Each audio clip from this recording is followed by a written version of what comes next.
cibercrimen. Luis, ¿estás ahí en línea? ¿Me escuchas bien? Sí, te escucho perfecto. Perfecto, Luis, gracias por la comunicación. La primera pregunta que te quería hacer es, ¿sos hincha de Ferro? No, soy hincha de Huracán. Ah, mira, entonces me dieron, después te cuento bien quién me dio mal el dato, pero no sé por qué, pero pensé que eras hincha de Ferro. Digo, es la segunda persona que conozco hincha de Ferro, por eso. No, soy hincha de Huracán, soy socio de hace más de 10 años, así que... Perfecto. En ese sentido, sí. Luis, ¿qué es el cibercrimen? Digo, para todos sabemos lo que es un crimen, más o menos sabemos lo que es ilegal, pero ¿qué es esto de esta palabra cibercrimen que tomó bastante crecimiento a partir de esta famosa pandemia del 2020, donde empezó a funcionar mucho todo lo que es comercio electrónico y estuvimos muchas horas detrás de una compu o de un celular? Entonces surge esta palabrita de cibercrimen. ¿Qué es el cibercrimen y qué tipos de cibercrimen nos podemos encontrar? Tenemos que tener en cuenta que hay dos definiciones que se pueden dar. Tenemos los típicos ciberdelitos que se configuran en el mundo virtual y que no escapan de ahí. Es decir, te hacen un phishing, por ejemplo, te roban los datos a través de un correo falso, entran a tu home banking y te extraen el dinero. Por ejemplo, eso pasó todo en el mundo virtual. Ese es un ciberdelito. Apuros, como se dice, un ciberdelito puro. Sí. Y después tenemos otros ciberdelitos que involucran el mundo virtual como el mundo real, que es la particularidad que digamos en nuestro país. Por ejemplo, a vos te comunicás en una red social a un usuario que parece tal banco y después te llaman por teléfono y interactúa con vos una persona. Bueno, ese es un ciberdelito mezclado con un delito ordinario, por así decirlo. Hay como una especie de ingeniería social que hay en todo eso, ¿no? Porque utilizan un poco la tecnología, en este caso las redes sociales, y después es una persona donde, bueno, hace la zaraza, donde vos entrás y seguramente terminás dando todos tus datos. Exactamente. El tema que es el traslado de lo que pasó, pues bien dijiste en la pandemia. ¿Te acordás de los secuestros virtuales? Sí. En su momento, bueno, pasó el tema del secuestro virtual de las cárceles que se hacían desde allí a empezar a hacer estafas virtuales, empezar a hacerse suplantaciones de identidad. Se perfeccionaron, digamos. Se reconvirtieron, o sea, cambiaron, sí, es como los negocios, te reconvertís, bueno, el delito se va reconvirtiendo constantemente y se van adaptando a las nuevas necesidades y van encontrando los huecos legales y técnicos que existen. ¿Son gente preparada las que hacen estos ciberdelitos? No suelen ser gente preparada, pero suele ser gente con mucho ingenio. Y a ver, como decimos nosotros, siempre dejan dedos por todos lados y por eso a veces debería de ser mucho más fácil encontrarlos, pero acá tenemos una problemática que no es por la cantidad de huellas que dejan ellos, sino por los huecos legales y técnicos que tenemos, que muchas veces no se llega a la persona que hizo el delito. Está bien, pero dentro del hueco legal, ¿tenemos alguna ley que nos proteja con respecto a este tema que es relativamente bastante nuevo? Tenemos poca normativa. Por ejemplo, lo que tiene que ver con estafas electrónicas, tenemos el problema que la suplantación de identidad digital no es un delito a nivel nacional, es solamente una contravención en la ciudad de Buenos Aires. Sí, no pasa nada. Después, lo que tiene que ver con estafas encuadra dentro de estafas normales y tenemos la protección legal de lo que tiene que ver con el acceso indebido a sistemas. O sea, alguien, como se dice, está mal dicha la palabra hackear, sino que si te vulneran tus sistemas, tus redes sociales, tenés una protección legal. Pero, ¿cuál es el agregado que aquí le han hecho? Aparte de vulnerarte, tus redes sociales se hacen pasar por vos. Entonces, tenemos un doble problema allí. porque se lo busca por el acceso indebido, pero no se lo condena por la suplantación, que es el mayor daño en sí. ¿Y esa ley cuándo se hizo? ¿Tenés idea aproximadamente? ¿Cuál? ¿La del acceso indebido al sistema? Sí.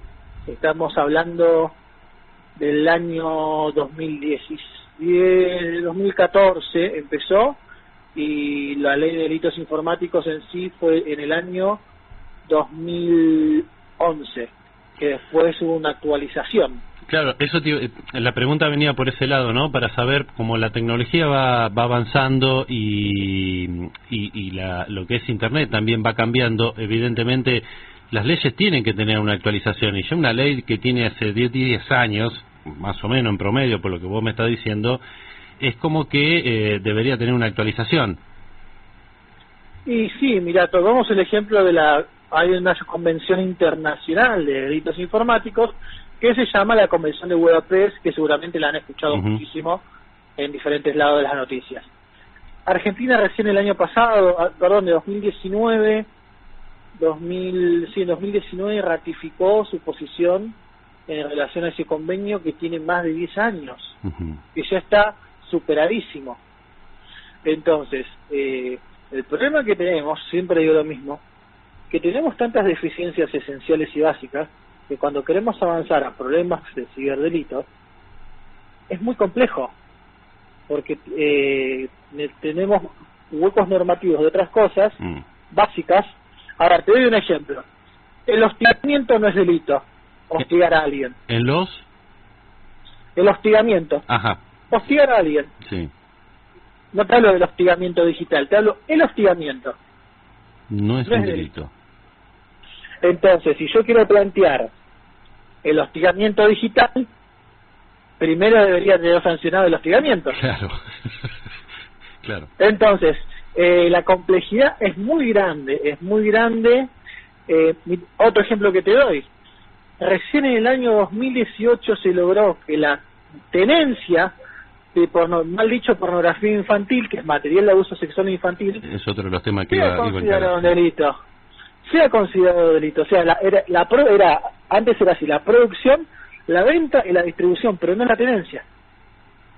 Pero es ilógico lo que me estás diciendo.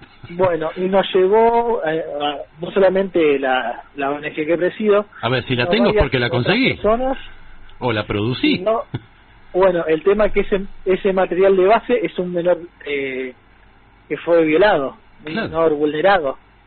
¿Y cuál es el tema de la pornografía infantil? Que nosotros tratamos de llamarlo material de abuso sexual infantil, que para entrar a ese circuito siempre hay que presentar material nuevo. Es uno de los requisitos para entrar en ese circuito. Entonces, y además tengamos en cuenta que Argentina es uno de los 10 mayores consumidores de pornografía infantil del mundo, y estamos entre los primeros 30 productores del mundo. No te puedo creer lo que me estás contando. Yo ese dato no lo tenía. Te iba a decir Tailandia, por ejemplo.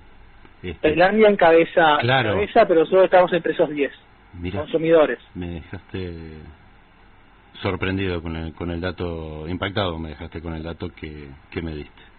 Impactado me dejaste. Realmente. ¿Y a qué se debe en general los delitos? Las redes sociales hoy por hoy han tenido mucho auge.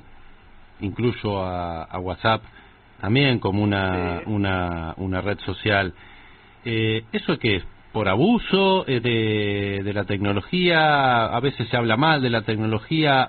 ¿Por qué está ese delito en Internet? Seguramente porque es lo que más utilizamos. ¿Por qué existe ese delito en Internet? Tenemos una mezcla acá de cosas. Tenemos un analfabetismo digital muy grande.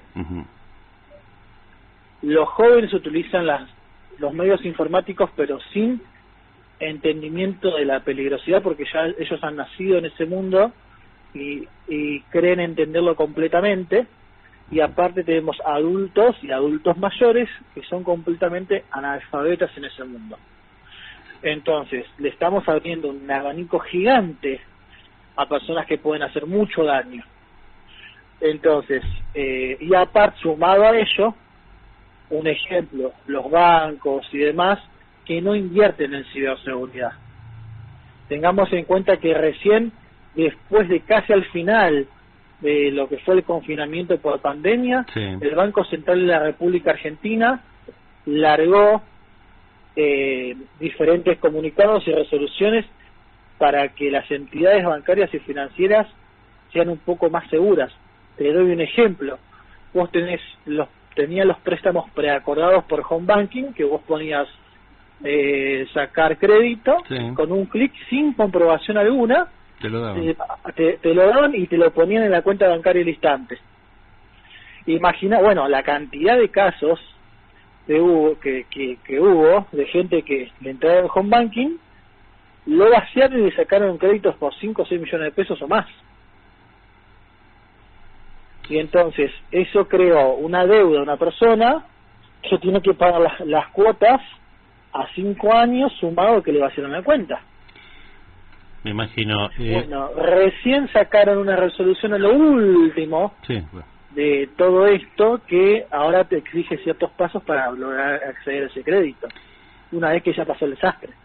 hace un rato estaba haciendo una pequeña introducción dentro de mi ignorancia de lo que era la famosa Deep Web, o creo que le dicen la Web 2, una cosa así también, pero bueno, yo creo que te dije Deep Web y vos entendiste perfectamente.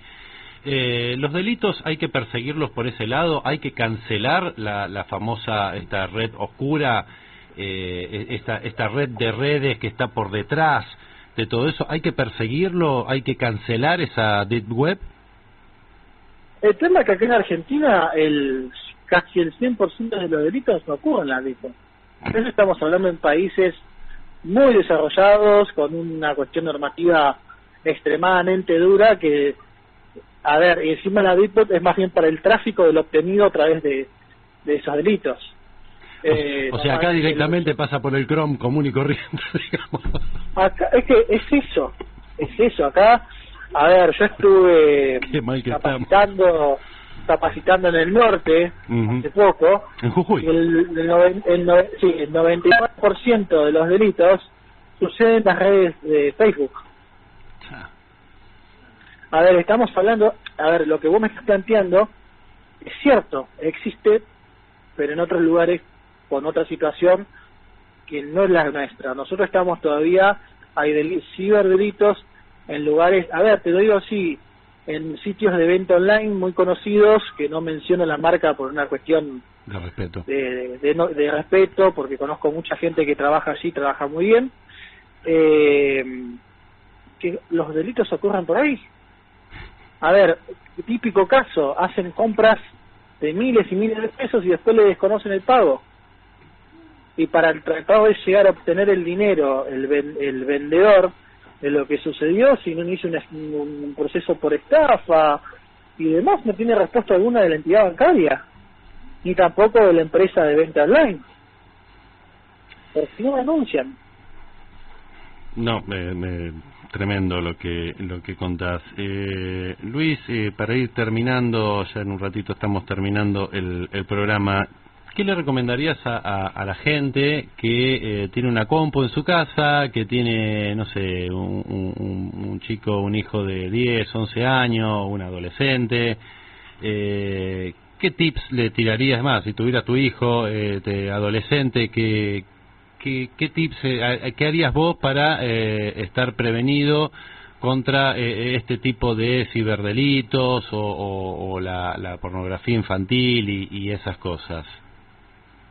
Mira, el mejor consejo que les puedo dar es algo que no tiene nada que ver con la informática en un principio. Es el acompañamiento, estar al lado de los chicos. Uno entiende que uno que trabaja muchas horas, que está cansado y demás, pero estar atento a lo que consumen nuestros hijos, a lo que consumen los niños, y sobre todo lo que consumen los adolescentes, que a veces se crean una realidad que no es, porque tengamos en cuenta que a los adolescentes les cuesta mucho diferenciar el mundo virtual del mundo real, sobre todo lo que tiene que ver con el bullying, sí, o el hostigamiento, mejor dicho, sería el hostigamiento digital, y mirarlos y ver si hay un cambio en su comportamiento. Si en un niño, por ejemplo, que duerme en su cama, que va al baño solo y demás, empieza a hacerse pis en la cama, empieza a querer dormir con nosotros, deja de comer, o sea, empieza a tener regresiones. Lo mismo un adolescente, se empieza a encerrar, se empieza a tener hábitos extraños, estar encima de él, acercarnos, a hablar, tratar de que nos explique qué está sucediendo, que nos muestre, pero sin invadirlo, dándole la confianza de que nos muestre.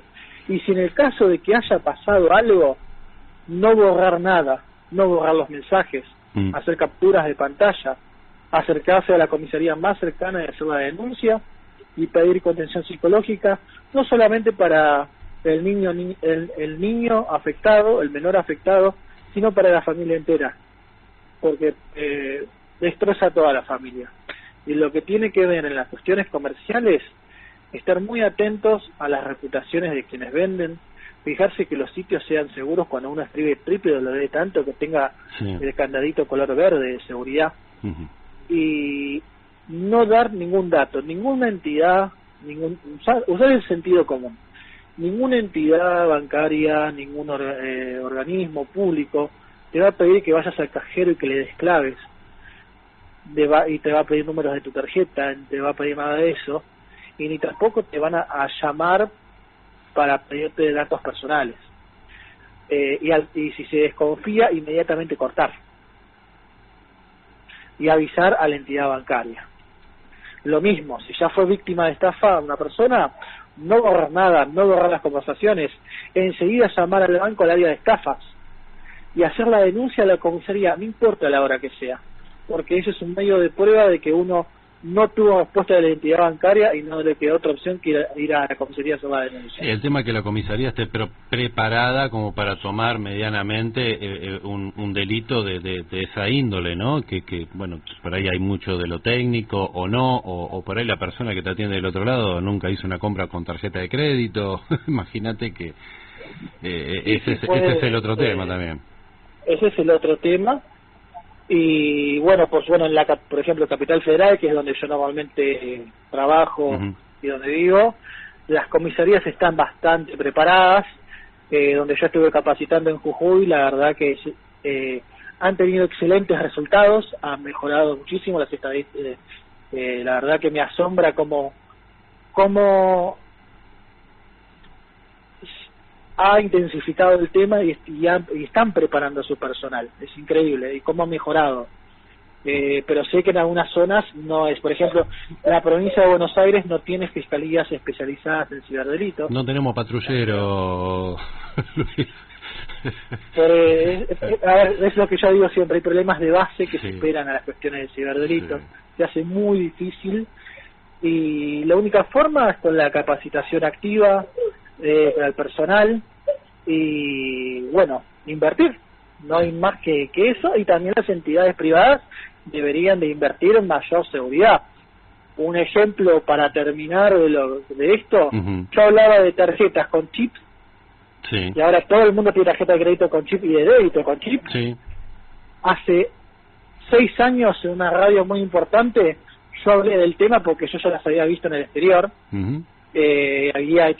Había tenido la suerte de poder capacitarme sobre el tema y decía que había que implementarlo acá.